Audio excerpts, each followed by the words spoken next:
ধরে আরও কার্যকর ভূমিকা গ্রহণ করার জন্য সরকারকে তাগিদ দেন বক্তারা। শাহনাজ মুন্নি, এটিএন বাংলা, ঢাকা।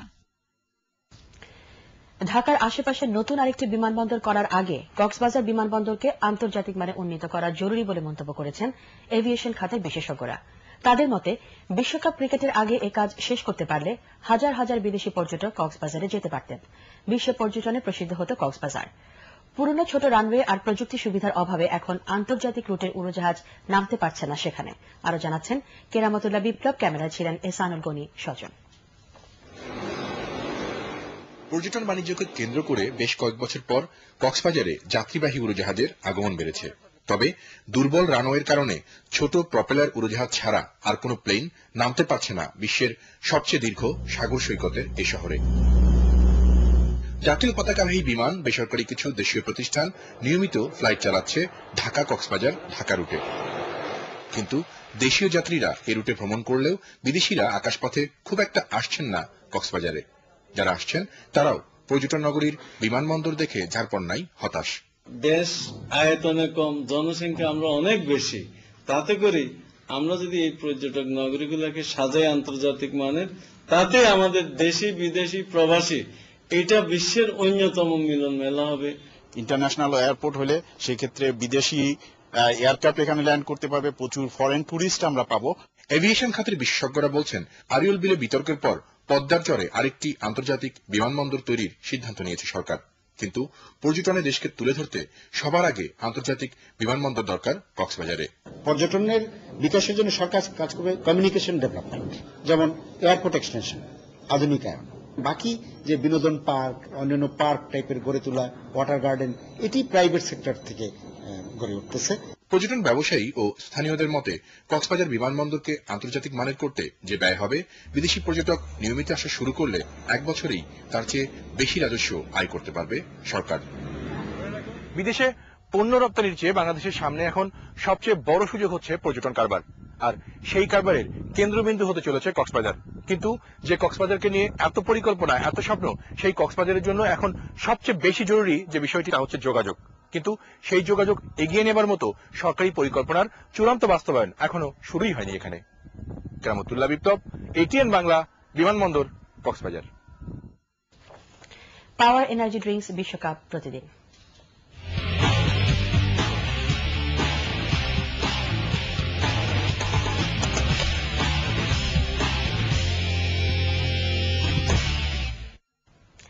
বিশ্বকাপ ক্রিকেটের সময় রাজধানীতে চলবে পুলিশের বিশেষ অভিযান।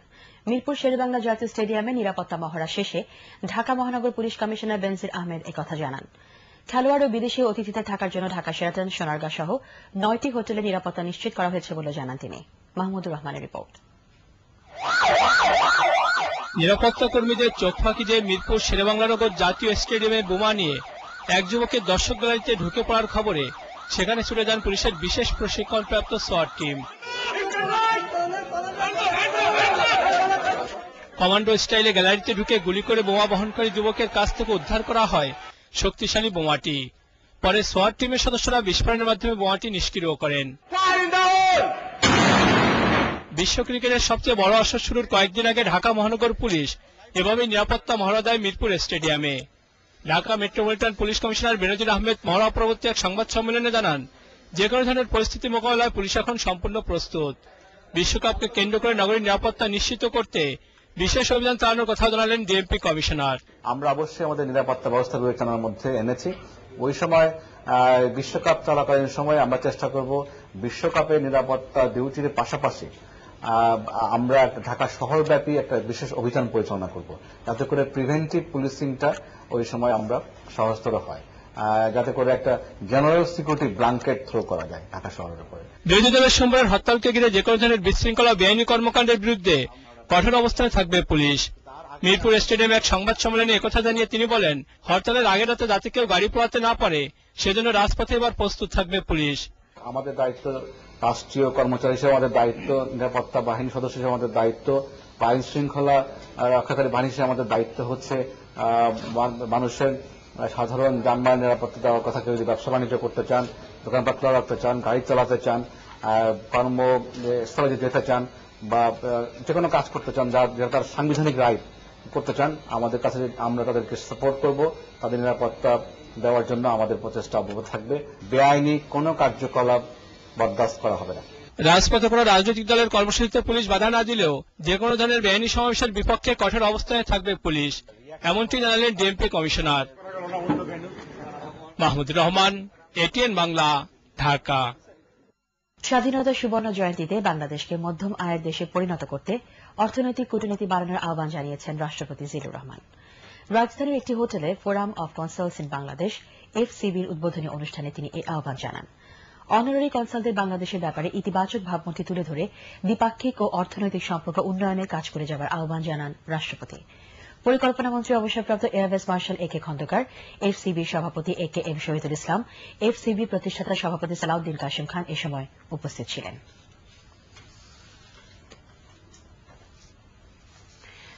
গণতন্ত্র রক্ষা ও তা ধরে রাখতে প্রতিজ্ঞাবদ্ধ হওয়ার জন্য সেনা সদস্যদের প্রতি আহ্বান জানিয়েছেন প্রধানমন্ত্রী শেখ হাসিনা। সেই সাথে জনগণের কল্যাণ ও আইনের শাসন প্রতিষ্ঠায় তাদেরকে নির্ভীক সৈনিক হিসেবে কাজ করারও অনুরোধ জানান তিনি। সকালে ফরমেশন কমান্ডার্স সম্মেলন উপলক্ষে সেনা সদরে এক সভায় প্রধানমন্ত্রী এই আহ্বান জানান। তিনি বলেন, মুক্তিযুদ্ধের মধ্য দিয়ে জন্ম নেওয়া সেনাবাহিনীকে মুক্তিযুদ্ধ চেতনা উদ্বুদ্ধ করে গড়ে তুলতে হবে। দেশের স্বাধীনতা ও সার্বভৌমত্ব রক্ষায় সেনা সদস্যদের সর্বোচ্চ ত্যাগ স্বীকার করার জন্য প্রস্তুত থাকারও আহ্বান জানান শেখ হাসিনা।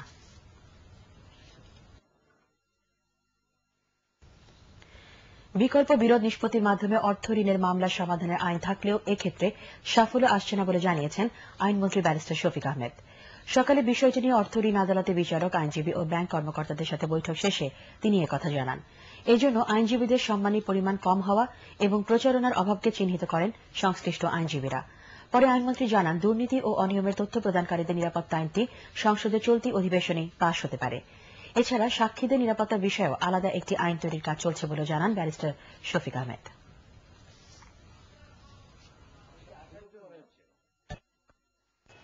তথ্য সরবরাহকারী সুরক্ষার জন্য আইনটি আমরা পার্লামেন্টে অলরেডি আছে, এটা স্ট্যান্ডিং কমিটিতে আছে। আশা করছি এই সেশনেই পাশ হবে। এবং সাক্ষী এবং ভিকটিম তাদের নিরাপত্তার জন্য আমরা আইন ড্রাফটিং চলছে। বিশেষ করে অনেক সময় এমন মামলা আসে, খুনের মামলা, ডাকাতি মামলা, এগুলোতে অনেকে সাহস করে হয়তো সাক্ষী দিতে আসে না। যদি তাদের সুরক্ষা দেওয়া হয় তাহলে সত্যিকার সত্য উদ্ঘাটিত হবে। MLM পদ্ধতির নামে নগদ টাকা সংগ্রহকারী প্রতিষ্ঠান ইউনিপে টু ইউ কোম্পানির 110টি ব্যাংক অ্যাকাউন্ট জব্দের নিম্ন আদালতের দেওয়া আদেশ বৈধ ও আইনসম্মত বলে রায় দিয়েছেন হাইকোর্ট। বিচারপতি AHM শামসুদ্দিন চৌধুরী, বিচারপতি শেখ মোহাম্মদ জাকির হোসেনের সমন্বয়ে গঠিত হাইকোর্টের দ্বৈত বেঞ্চ এ সংক্রান্ত রুল নিষ্পত্তি করে এ রায় দেন। শেখর দীপুর রিপোর্ট। মাসে 20% লাভ এবং 10 মাস পর দ্বিগুণ আকারে মূল টাকা ফেরত দেওয়ার কথা বলে বহুস্তর বিশিষ্ট বিপণন ব্যবস্থা বা MLM কোম্পানি ইউনিপে টু ইউ গত 1.5 বছর ধরে সারা দেশে প্রায় 6 লাখ গ্রাহকের কাছ থেকে টাকা সংগ্রহ করছিল। অস্বাভাবিক এই লভ্যাংশ বিদেশে স্বর্ণ ব্যবসার মাধ্যমে দেওয়া হতো, এমন বক্তব্য ছিল কোম্পানিটির। ওরা বলছে যে ওরা রিয়েল স্টেট ব্যবসা করবে, এক্সপোর্ট ইম্পোর্ট ব্যবসা করবে, তার অনেক কিছু আছে। কিন্তু অথচ জনগণের কাছ থেকে যখন টাকাটা উঠাচ্ছে মালয়েশিয়ায়, যে তাদের সোনার খনির ব্যবসা আছে, এরকম কথা বলে নাই। আমার টাকা কোনোদিন ফেরত পাবো কিনা এরকম একটা প্রশ্নও আছে ওখানে, তার স্পষ্ট কোনো জবাব নাই।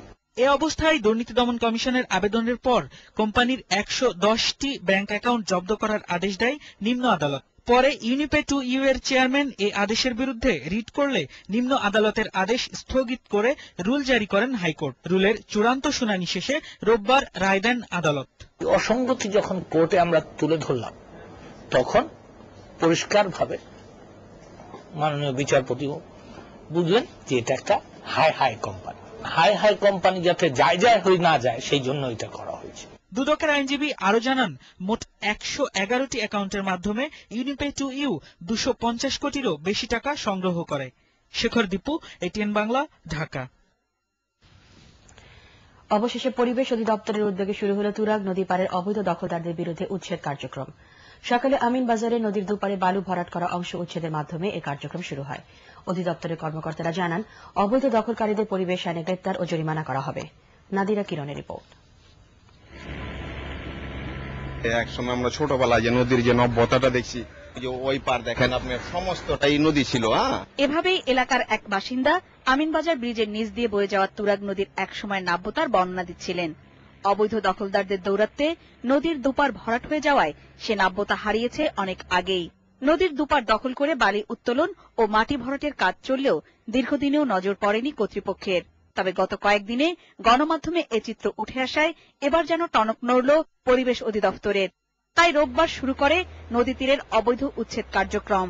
তবে মাস দুয়েক আগেও বিআইডব্লিউটিএ উচ্ছেদ কার্যক্রম চালালেও তা বাস্তবায়ন না হওয়ায় ক্ষোভ প্রকাশ করেন এলাকাবাসী। বিআইডব্লিউটির যে কাজ করছে যা আবার দেখা যায় এইভাবেই হচ্ছে। এই যে মনে করেন আইছে ওখানে আবার দেখা যায় 6 মাস আইলো না, 2 দিনে আয়া করে কি অন্য জায়গা। অধিদপ্তরের নির্বাহী কর্মকর্তা জানান, নদী পার উদ্ধারের পাশাপাশি পুনরায় দখল রোধে ব্যবস্থা নেবেন তারা। তিনি জানান, বছরখানেক আগে অভিযুক্ত 5 অবৈধ দখলদারদের নোটিশ দেওয়া হলেও তারা কর্ণপাত করেননি। এবার তাদের বিরুদ্ধে কঠোর আইনি ব্যবস্থা নেওয়া হবে বলেও জানান তিনি। নদীর এই পয়েন্টে 5 জন অবৈধ দখলদারকে শনাক্ত করেছে এবং তাদের অবৈধ স্থাপনা, অবৈধ বালির আড়ত মজুদ আমরা অপসারণ করছি। আমরা তাদেরকে আইনের আওতায় আনবো, এনভায়রনমেন্টাল ড্যামেজ অ্যাসেসমেন্ট করে আমরা চার্জ করব, একই সঙ্গে আমরা মামলা করব এবং সেই মামলায় সর্বোচ্চ 10 বছর কারাদণ্ড বা 10 লাখ টাকা জরিমানা কিংবা অভয়দণ্ডের বিধান আছে। তুরাগ নদীর কতটুকু অংশ দখলদারের কবলে পড়েছে তা সঠিকভাবে জানাতে না পারলেও কর্মকর্তা জানান, নদীর দুপার পুরোপুরি উদ্ধার না হওয়া পর্যন্ত এই উচ্ছেদ কার্যক্রম চলবে। নাদিরা কিরণ, এটিএন বাংলা, ঢাকা। মেতলা ফালিকো আন্তর্জাতিক সংবাদ।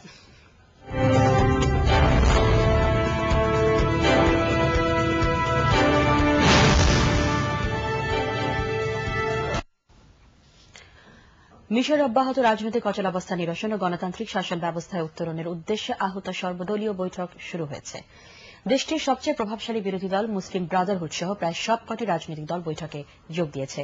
এদিকে বিক্ষোভের জন্য প্রায় 2 সপ্তাহ বন্ধ থাকার পর কার্যক্রম শুরু করেছে মিশরের ব্যাংকগুলো। বিস্তারিত জানাচ্ছেন কঙ্কন নাগ।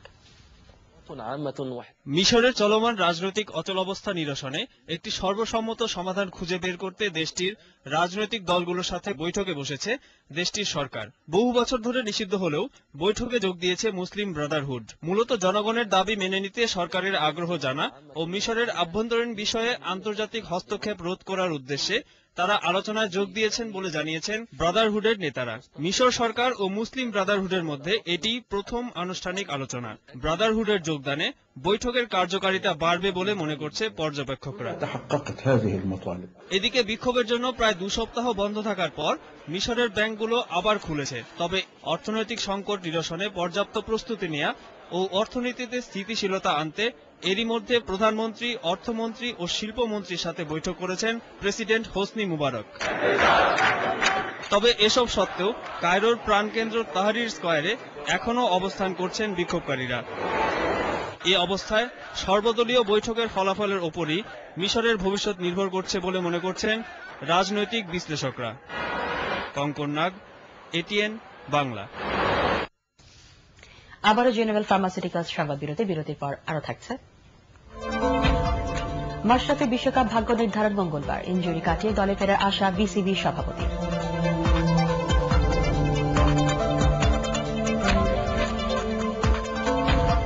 এবং বিশ্বকাপ ক্রিকেটের যৌথ আয়োজক বাংলাদেশ উদ্বোধনী ম্যাচের আগের দিন আয়োজন করছে বড় বাজেটের সাংস্কৃতিক অনুষ্ঠান।